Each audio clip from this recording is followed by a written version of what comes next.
puis quelques recommandations stratégiques et enfin, on va vous proposer ou présenter la feuille de route qu'on est en train d'exécuter en ce moment même. Donc, j'ai préféré commencer par une photo qui présente un quartier. C'est un quartier un petit peu à Hawaï plutôt. Donc, Hawaï, c'est un quartier populaire. Là où vous voyez des maisons, c'est un tout petit peu anarchique. Mais derrière ça, il y a un peu d'ordre dans ces maisons. À l'intérieur, les maisons, elles sont ordonnées, mais la vision globale, elle est un peu anarchique. Donc, en fait, nos systèmes, actuellement, ils sont faits de cette façon. Donc, on a des silos, des systèmes en silos, et ces silos, à l'intérieur, ils sont organisés, mais du point de vue global, d'un point de vue business, il n'y a pas vraiment une organisation. Et c'est là où le ministère il devrait intervenir à organiser, essayer d'organiser toute cette anarchie. Donc, des systèmes en silo, c'est des données qui ne sont pas fiables. C'est la prise de décision basée sur des données qui ne sont pas fiables, elle va être difficile. Des systèmes qui ne communiquent pas, parfois les systèmes ils communiquent à travers une technologie avancée, à savoir les services web, parfois c'est à travers des fichiers Excel, donc la communication elle est un tout petit peu difficile entre ces systèmes. Les technologies, parfois ce sont de nouvelles technologies, parfois ce sont des technologies qui sont obsolètes, donc, et qu'il faut bien sûr rénover. Donc l'intégrité des données est menacée et les ressources sont gaspillées. Donc ça c'est un état et on est parti de cette situation pour essayer d'ajouter un peu d'ordre dans tout ça. Et voilà ce qu'on veut faire. Vous connaissez cette ville, c'est la ville de Barcelone. Elle est bien organisée, elle est bien faite, les rues sont là, les bâtiments, les espaces verts, ils sont bien faits. Le travail il a commencé depuis longtemps. Le travail sur l'urbanisation de la ville de Barcelone, il a commencé en 1854, donc avec un ingénieur qui s'appelle Cerda. Et cet ingénieur, il a présenté son premier projet d'urbanisation de la ville de Barcelone parce que les frontières de la ville ancienne, elles sont tombées et la ville de Barcelone, elle devait s'étendre au-delà des frontières de la ville, de l'ancienne ville.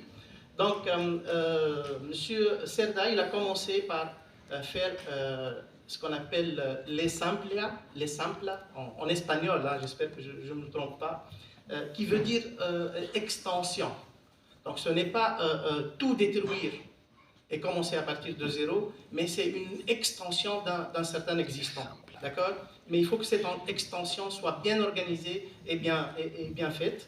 Donc ça a commencé dès les années 1860 et ça a pris tout un siècle à être concrétisé. Donc ce n'est pas un travail qui va être fait d'une façon instantanée.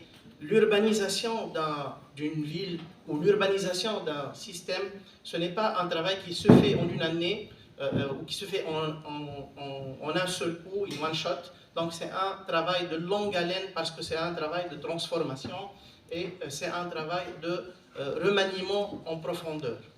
Donc, Cerda a publié un livre qui s'appelle La théorie générale de l'urbanisation et ça a donné naissance à toute une discipline d'urbanisation.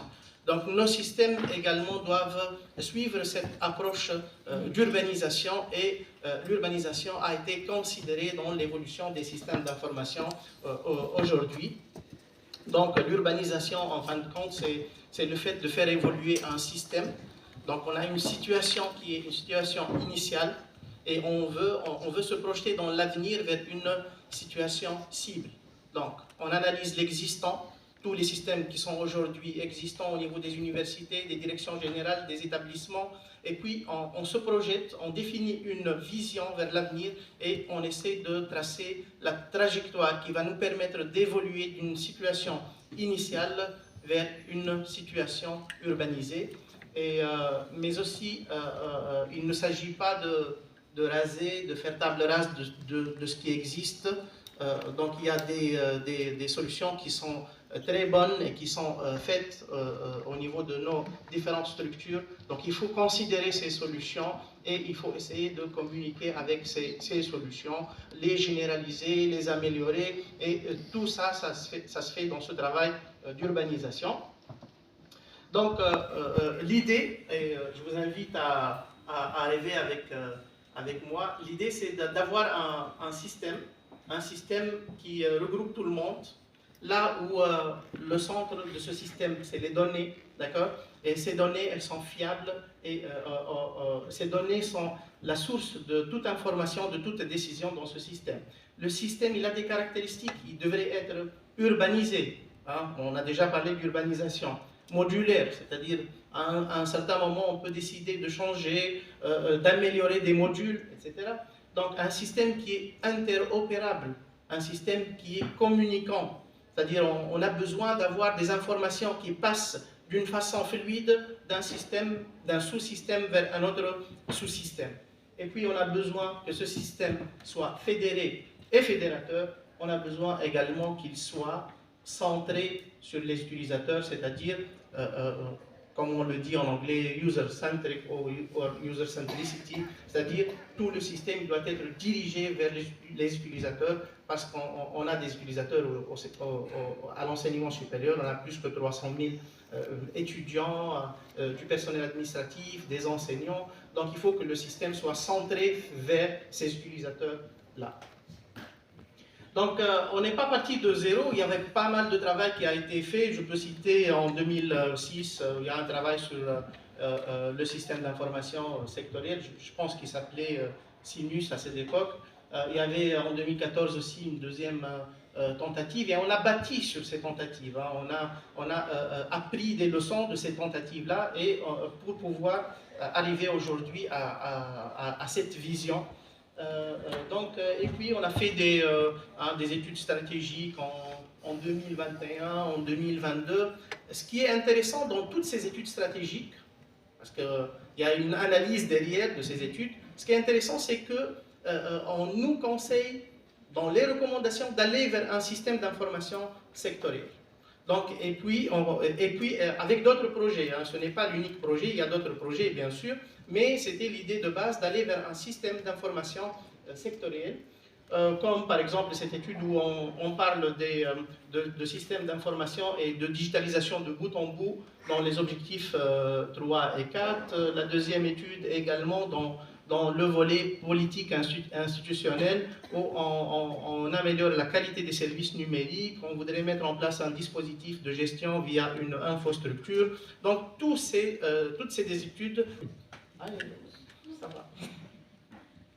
Donc la feuille de route, on a commencé par la préparation d'un cahier de charge, on a fait intervenir toutes les parties prenantes de l'enseignement supérieur. C'est un travail qui a nécessité une réunion de concertation et de dialogue. On a publié, dans la première phase, on a voulu faire une étude avant de passer à la mise en place. On a publié un cahier de charge, on l'a republié encore une fois, et le démarrage de la phase d'étude, il a commencé le 31 juillet 2023. Donc on s'est inspiré d'un conférencier américain qui parle donc si vous voulez avoir les gens avec vous, donc il suffit de commencer de parler à la raison, c'est-à-dire parler d'un rêve, comme l'a dit Martin Luther King, I have a dream. Hein? Donc si tu veux que les gens